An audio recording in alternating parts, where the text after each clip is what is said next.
Oke, Assalamualaikum warahmatullahi wabarakatuh.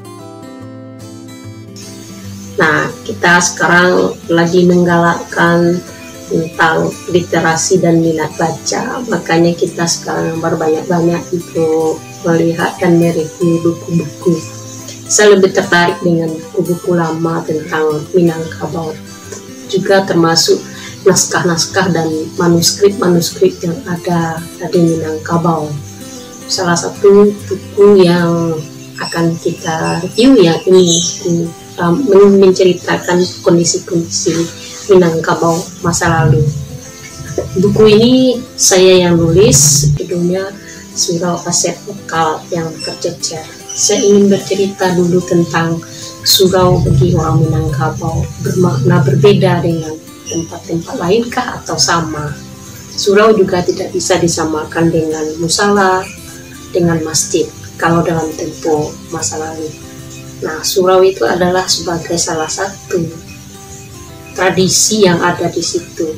Dia tidak hanya sebagai tempat ibadah, tapi juga ada tempat implementasi dan pembelajaran nilai-nilai kultural yang ada di Minangkabau.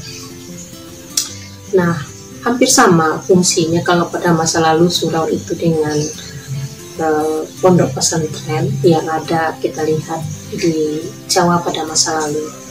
Nah, surau itu adalah kalau orang menamakan musala juga tidak, yang jelas dia bukan sama dengan musala.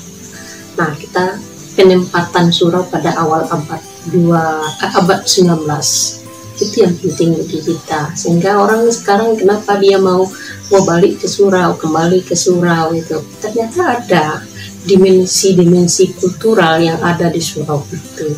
Salah satu dimensi kultural itu adalah ada tradisi yang ditanamkan, ada tradisi yang dilakukan, ada tradisi yang terjadi di surau itu, sehingga surau tidak hanya sekedar menjadi tempat ibadah oleh penganut umat Islam, tapi ada tradisi yang menarik. Dua hal yang mau saya tengok tradisi itu. Satu, tradisi kultural. Tradisi kultural itu adalah tradisi di mana ada bermalam di surau bagi anak laki-laki. Jadi ada bermalam. Dan konteks bermalam itu bukan sekedar hanya tidur. Jadi mengapa ada terjadi pada masa lalu itu surau sebagai tempat bermalam? Ya, banyak faktor yang mempengaruhinya. Salah satu adalah fungsi daripada rumah gadang itu tidak memungkinkan untuk anak laki-laki, hanya diperuntukkan kepada perempuan dan anak-anak itu. Jadi anak laki-laki kalau sudah menjelang balik dia sudah harus tinggal di surau karena tidak ada kamar. Perolehan rumah gadang itu hak penghuni itu adalah untuk perempuan.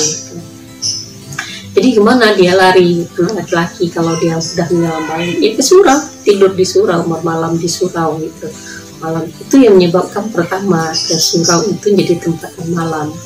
Nah, ketika Islam datang, ini dimanfaatkan oleh Islam surau itu. Jadi surau itu sudah lama ada di Minangkabau sebenarnya, namun dalam proses asimilasi dan akulturasi di Minangkabau, nah, maka terjadilah surau itu ada peralihan fungsi, tidak hanya sekedar tidur di surau.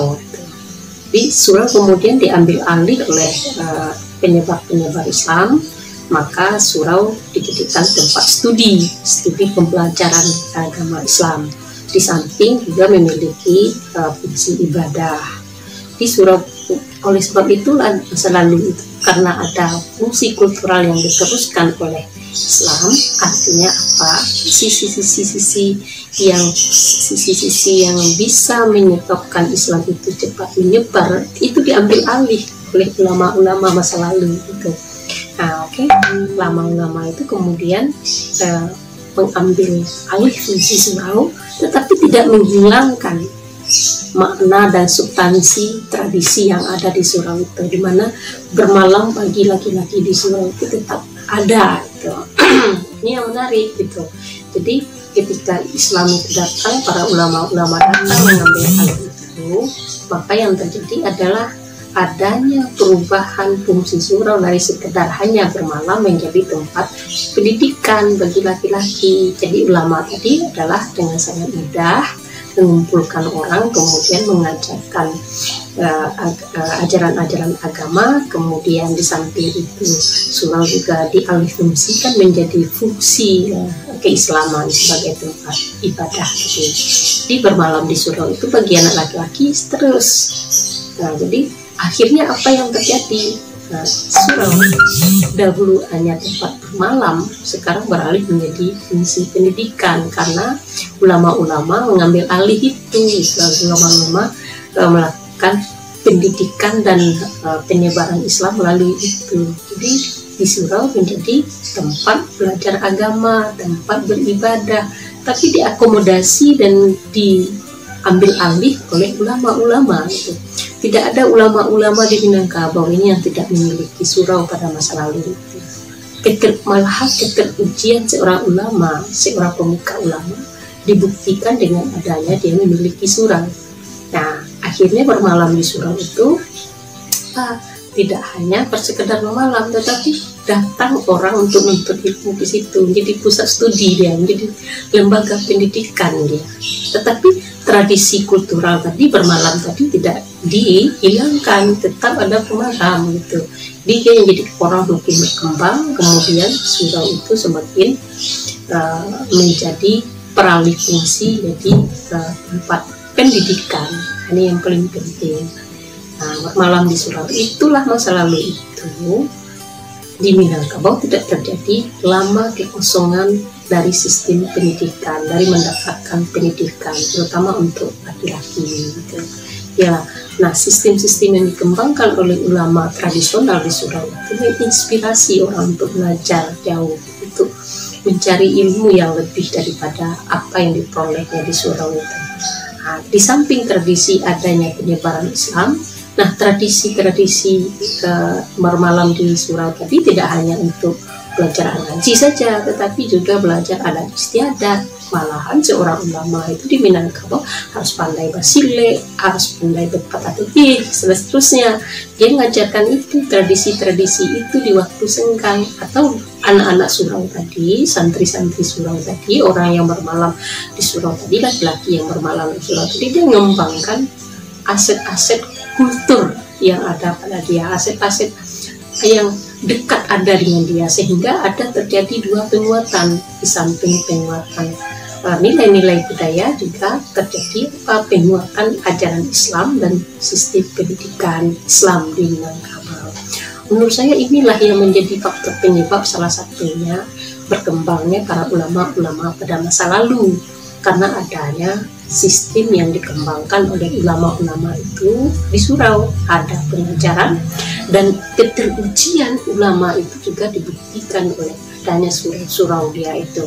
Jadi mustahil seorang ulama terkenal tidak memiliki surau. Hanya surau itu dimanfaatkan, digunakan untuk dia mengimplementasikan, berkarya, mengembangkan ajaran Islam dan pendidikan yang diperoleh itu. Nah, kemudian karena adanya seperti itu, adanya kewajiban rasa tanggung jawab dari seorang ulama untuk mendirikan surau, memiliki surau, biasanya ulama itu mendirikan surau atau dikasih oleh orang kampung untuk mengembangkan ajarannya itu di surau tertentu gitu. Misalnya dia canduang, dia melakukan kegiatan berarti di canduang gitu. Nah, nama-nama daerah itu akan menjadi apa? Nama dari ulama yang menyebarkan di sana, menyebarkan Islam dan beraktivitas di satu tempat itu.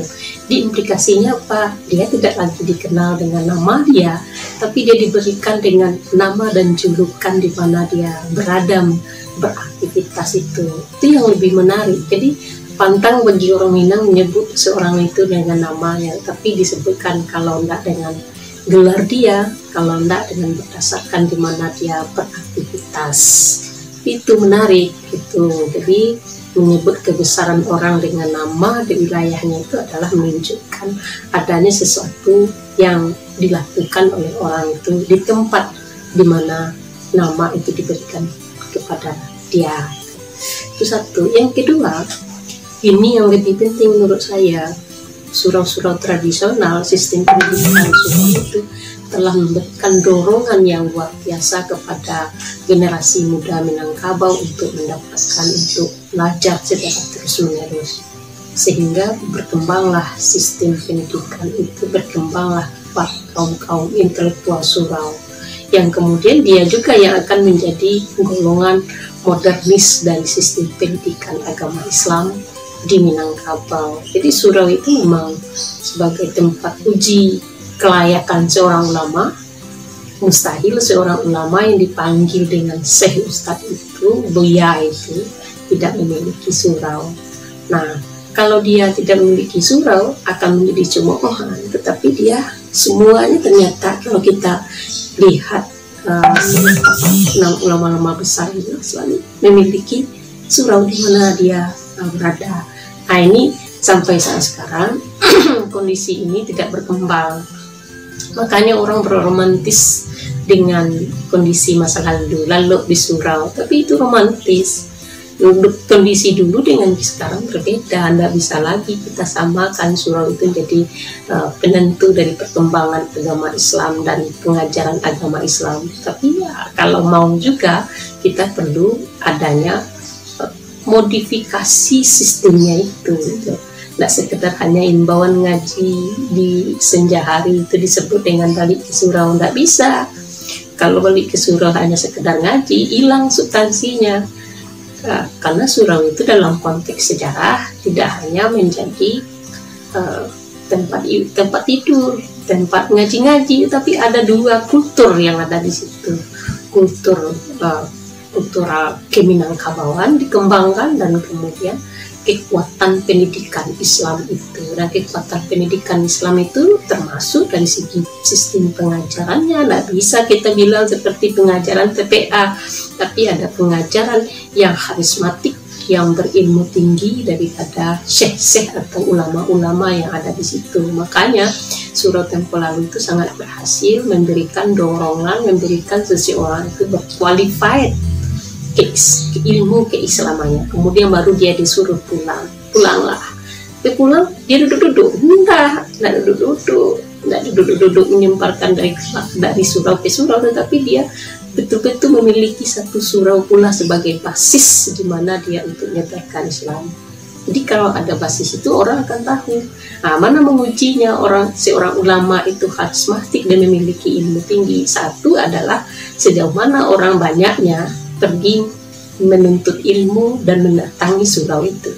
Nah, ulama-ulama yang terkenal dia akan ramai didatangi oleh orang-orang, oleh jemaah dan siswa dan anak-anak muda gitu. Dia akan digandrungi gitu.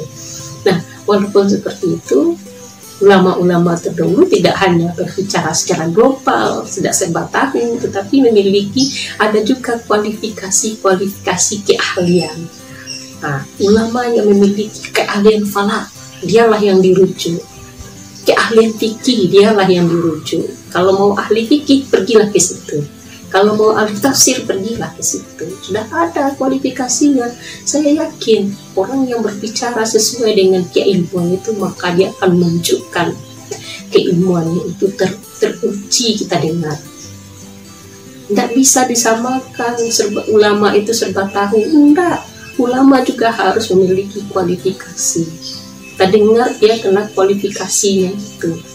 Jadi bukan semua ulama, saya tegaskan kembali, bukan semua ulama sudah tahu, tetapi ternyata dalam konteks Minangkabau kalau kita cermati, ulama itu juga memiliki kualifikasi, sehingga suraunya itu sering disebut kualifikasi dengan kualifikasi. Kalau ingin misalnya mau menuntut ilmu, memiliki kepakaran tentang falak, nah, pergi ke surau mana? Ya ulama yang memiliki ilmu itu.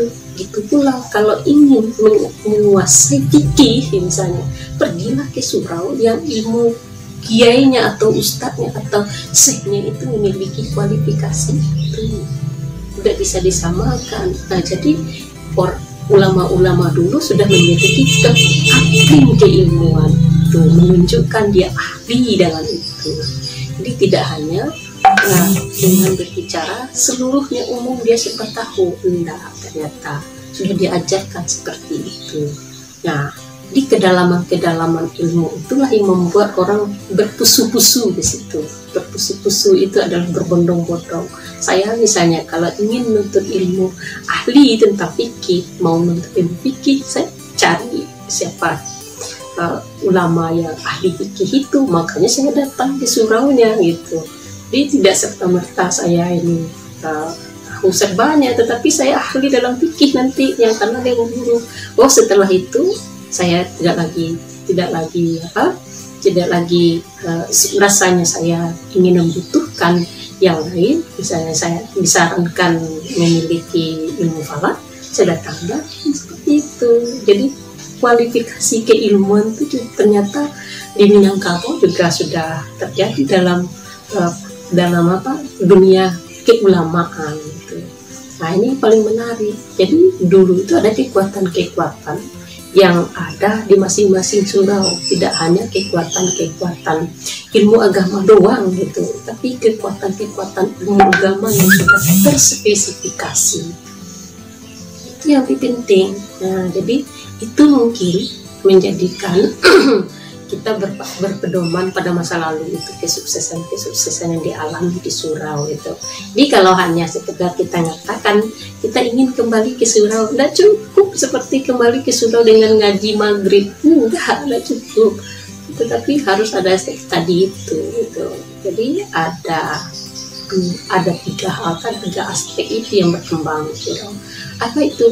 Ada aspek kultural. Nah, orang dulu itu memiliki kekuatan keadatan, tradisi keminangan gitu. Itu memang kuat. Gitu. Yang kedua adalah apa? Nah, adanya keterujian seorang ulama itu dibuktikan dengan dia memiliki surau gitu. Nah, jangan berkata seorang ulama itu dia ulama kalau tidak memiliki surau. Mungkin belum bisa dikatakan levelnya itu adalah seorang ulama. Tapi mungkin levelnya pakih baru mungkin kalau dia tidak memiliki ulama. Yang ketiga adalah yang surau ulama-ulama dulu itu sudah mengajarkan adanya kualifikasi keilmuan gitu. Nah, ini kita contoh sekarang kualifikasi keilmuan itu sangat keahlian seseorang itu ditentukan oleh sesuatu hal yang paling dia dikuasai, itu yang menarik. 3 hal itu menyebabkan adanya perkembangan ajaran Islam Minangkabau. Ada medianya mana? Surau tadi. Yang kedua, samping itu adanya seorang ulama, dia sudah selesai menuntut ilmu, kemudian kualifikasi keulamaannya. Kalau dia ingin jadi ulama, dia memiliki surau. Di surau itulah dia tempat menulis, tempat dia mengajar, tempat dia beraktivitas gitu. Nah, jadi surau itu adalah universitasnya seorang ulama gitu. Ulama membuat universitasnya gitu. Jadi kalau sudah seperti universitas, dia ternyata juga memiliki kualifikasi keilmuan. Tidak serta-merta dia tahu semuanya, itu diajarkan. Jadi saudara, kalau kita ingin menuntut ilmu, ya pilihlah mana kualifikasi. Kan kalau saya tadi ingin tafsir, ya jangan pilih surau itu, pilihlah surau yang diajarkan, yang di situ ada ulama karismatiknya yang memiliki ilmu yang tinggi tentang tafsir misalnya. Jadi model itu 3 hal itu yang menyebabkan surau-surau itu menjadi sebuah aset kultur yang bisa kita pedomani sebagai salah satu penentu perkembangan Islam dengan cepat di Minangkabau.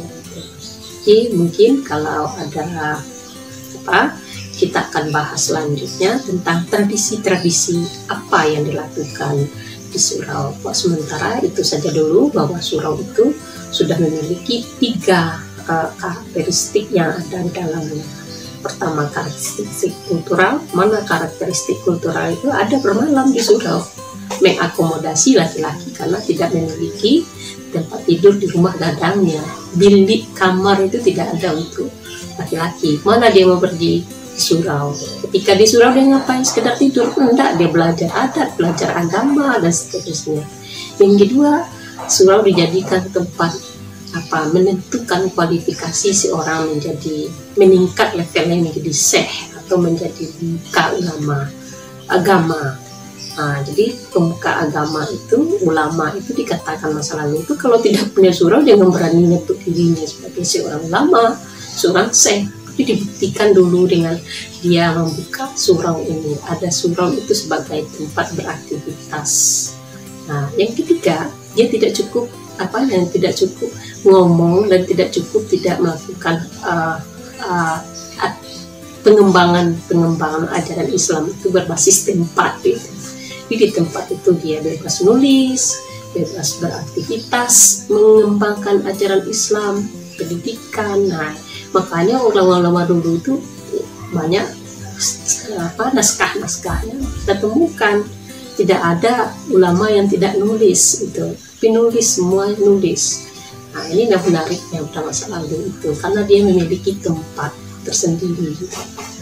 Betul-betul surau itu sepertinya seolah-olah surau itu universitas atau institut masa kini, sekolah masa kini, tapi lebih level daripada sekolah karena ulama-ulama banyak pula yang nulis di situ. Yang ketiga apa lagi? Yang ketiga ada kualifikasi keilmuan yang muncul di ulama-ulama surau itu. Surau ditentukan oleh kualifikasi keulamaan tadi. Jadi mustahil dia tidak memiliki khas tersendiri. Kekhasan itu ditentukan oleh kepakaran daripada ulama yang ada di surau itu. Kalau dia pakar tentang fikih, maka surau itu akan menjadi pusat studi fikih.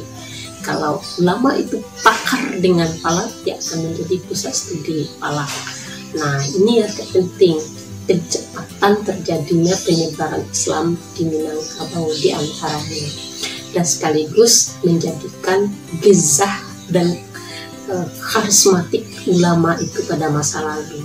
Kemudian di Minangkabau juga karena adanya sistem seperti itu tidak lama mengalami kekosongan sistem pendidikan, dan ketidaklamaan dalam sistem pendidikan ini akan menjadikan orang Minangkabau terdorong memiliki motivasi yang tinggi untuk menuntut ilmu, sehingga lahirlah pembaharu dan lahirlah ulama-ulama penerusnya. Oke, buat sementara mungkin itu saja dulu. Kalau ada bermanfaat silahkan di like and subscribe dan share. Ini dalam rangka kita lakukan adalah meningkatkan literasi kita dan minat baca kita. Nah, kita membaca apa yang ada di buku dan melihat dan menganalisisnya dalam konteks kekinian untuk kita cermati dan perbandingi, sehingga dengan seperti itu kita bisa menjadi berpikir kreatif dan inovatif. Terima kasih. Assalamualaikum warahmatullahi wabarakatuh.